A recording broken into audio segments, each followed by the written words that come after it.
Size dünyamızı felakete sürükleyen bir üründen bahsedeceğim. Tütün. Tarımına yer açmak için milyonlarca ağaç katlediliyor. Ekimi için kullanılan kimyasallar toprağı ve suları zehirliyor. Sigara fabrikaları havayı solunmaz hale getiriyor.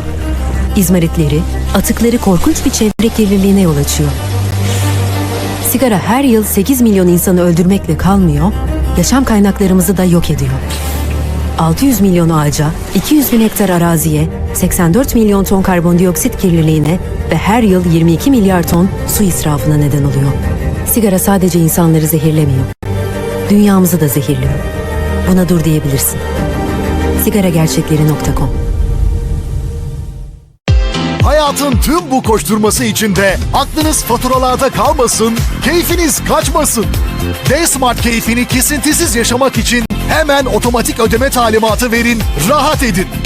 Otomatik ödeme talimatı vermek için DiziSmart çağrı merkezini arayabilir, DiziSmart.com.tr'den online işlemler menüsünü ziyaret edebilir veya bankanızda görüşebilirsiniz. Hayatı kolaylaştıran akıllı çözümleriyle DiziSmart hep sizinle. DiziSmart her televizyona şart.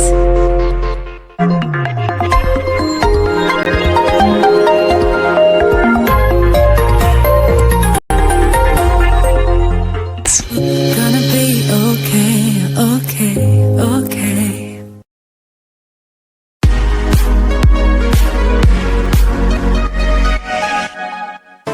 Ever since she starred as a Bond girl in the 007 movie Die Another Day, Rosamund Pike has been on our fashion radar. The daughter of two opera singers, the British beauty has a natural sense of elegance and drama about her, which also shines through in her impeccable style choices. Keeping things simple at the 2010 Venice Film Festival, Rosamund wore a classic LBD to attend the press conference for Barney's version. And for the red carpet, she selected another black design, but this time a sleek floor-length gown with sexy side cutouts. As her Hollywood status kept rising, Pike teamed up with Tom Cruise for the action flick Jack Reacher in 2012. Hitting the London premiere, she chose to wear a backless, bright yellow Alexander McQueen creation with a flowing skirt and high neckline. Keeping her styling simple, the actress opted for delicate earrings and a classic updo. Starring in 2014's Gone Girl, Rosamund had a lot of opportunities to get all glammed up. Debuting the motion picture at the New York Film Festival, she covered up her growing baby bump in this black Altazara skirt and matching top with bow accent. After welcoming her second son that December, Pike then went on to rule the 2015 award season, as she earned multiple nominations for her role in the film. Showing some skin in her own sophisticated way, Pike walked the Golden Globes red carpet in a whimsical Vera Wang gown, with inverted triangle bodice, side cutouts, and a slightly voluminous taffeta skirt. A sleek bob and diamond studs completed the polished look. And at the Oscars a few weeks later, the actress looked stunning as she showed off her slender post-baby body in strapless crimson Givenchy. Showing some leg, the design featured a modest front split, and together with the visible corset detail cinching in her waist, this created a sultry hourglass silhouette.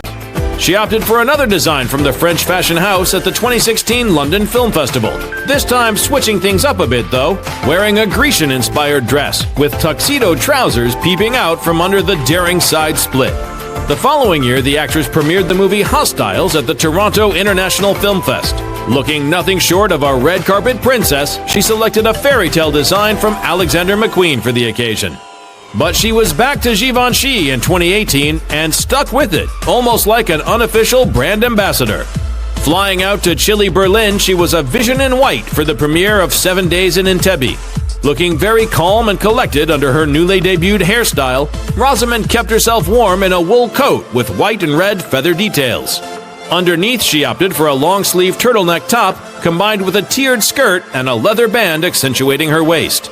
Returning to Toronto, the blonde beauty was all about fringe and sparkles, stepping out in a pink rubber skirt and a silver sequined 1920s-inspired top. For the 2018 Governors Awards, the actress found the perfect balance, as her sparkling V-neck top with fringed cape brought all the party drama, while the fitted trousers and metal belt kept things elegant and classy.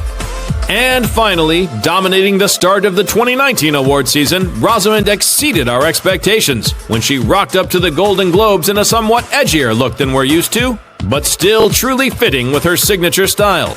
The impeccably tailored custom ensemble featured sexy yet chic cutouts, a classic yet modern skirt, and a powerful yet futuristic jacket.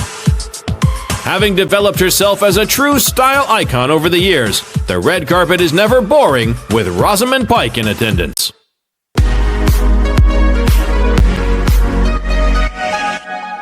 I knew what I was accepting when my passage out here was paid. To marry a man I'd never set eyes on before. I like the look of you.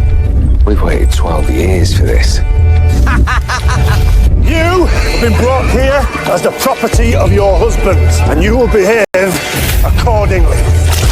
What if these men have been on their own for so long they're not men anymore? If we are to be free, we must possess their minds, their souls.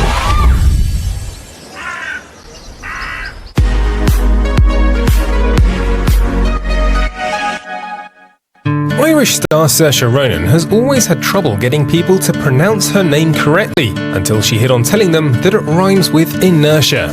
Pretty much nobody outside of Ireland would have heard this name. Even in Ireland it's rare, it's only starting to become popular now, but it means freedom. Ronan's father is also an actor, and her mother had performed as a child, so they supported their daughter's choice of career. As a little girl, the future star would accompany her dad on set when he was making movies. I haven't been to drama school or film school or anything, and I think there's a lot when it comes to like the theory and the history of it that you can learn. But ultimately you need to just get on set and do it, you know?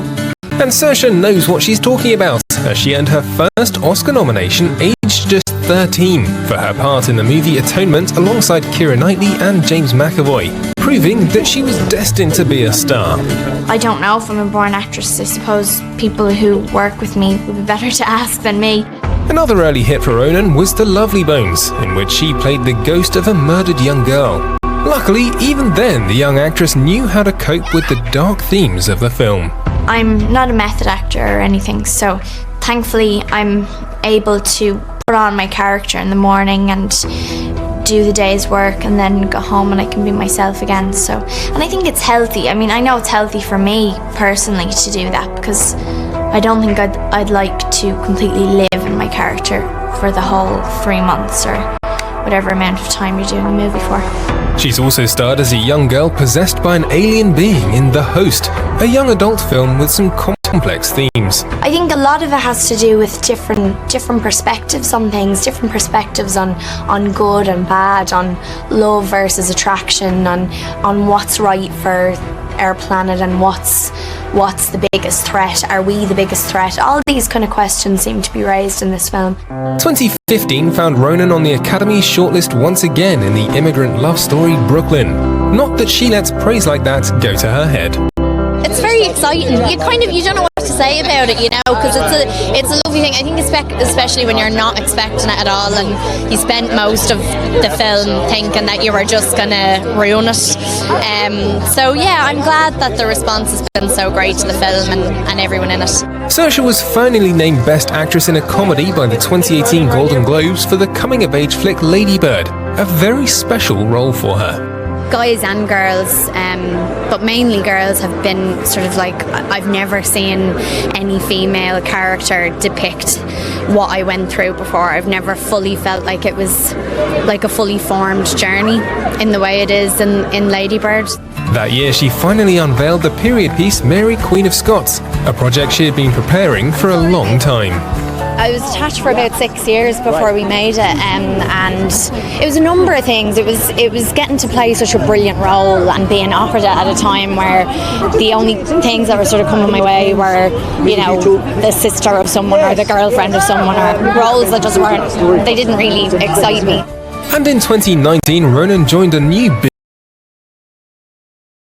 screen adaptation of the literary classic Little Women, featuring an all-star cast that included Emma Watson, Florence Pugh, Laura Dern and Meryl Streep. I think they're just very authentic. They're very real. As you can see, we all get on incredibly well, and that was just a very natural dynamic for us to all have on and off screen. Saoirse Ronan clearly has a long career ahead of her, which is great because each role makes her feel like a better person. If you approach it right, it can actually make you quite well-rounded because you're getting an insight into so many different worlds and experiences and situations.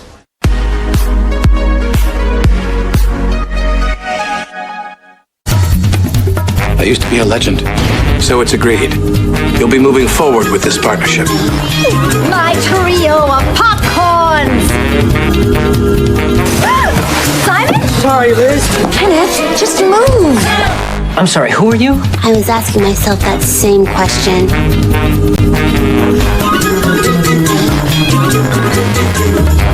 He's the star. This is amazing.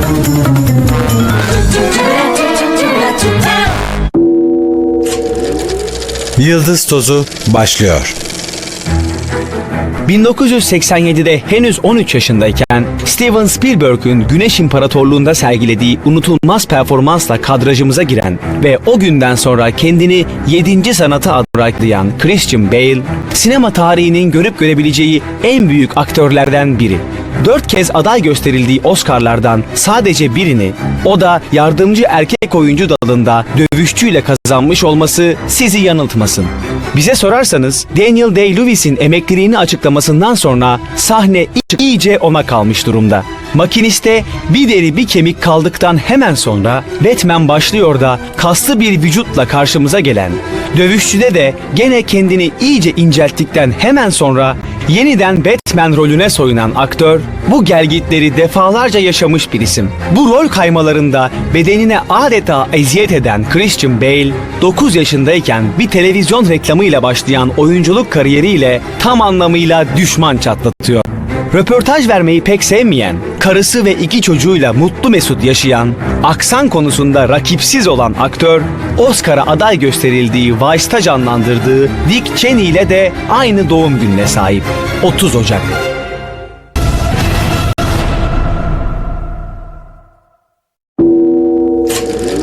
Yıldız Tozu başlıyor. Avusturya doğumlu Alman aktör Christoph Waltz, son derece zor bir işin altından kalkarak Hollywood'da kendine yer edinmeyi başarmış bir isim. Bunda tabii ki Quentin Tarantino'nun payı büyük. Aktörü hem Soysuzlar Çetesi'nde hem de Zincirsiz'de oynatarak yolunu açma işlevi gördü. Bu 2 filmle kazandığı en iyi yardımcı erkek oyuncu Oscar'ları da devreye girince önüne geçilemez bir isim haline geldi Christoph Waltz. Tiyatro emekçisi bir anne babanın oğlu olan aktör, uzun yıllar süren çabasının sonucunda geldiği yeri bırakmaya niyetli gibi görünmüyor. Tam bir opera hayranı olan oyuncu, favori opera bestecisi olarak Donizetti'yi gösteriyor. Ana dili Almanca dışında İngilizce ve Fransızcayı da akıcı bir şekilde konuşan Christoph Waltz, 50 yaşından sonra gelen şöhretin tadını 60'larında çıkarıyor.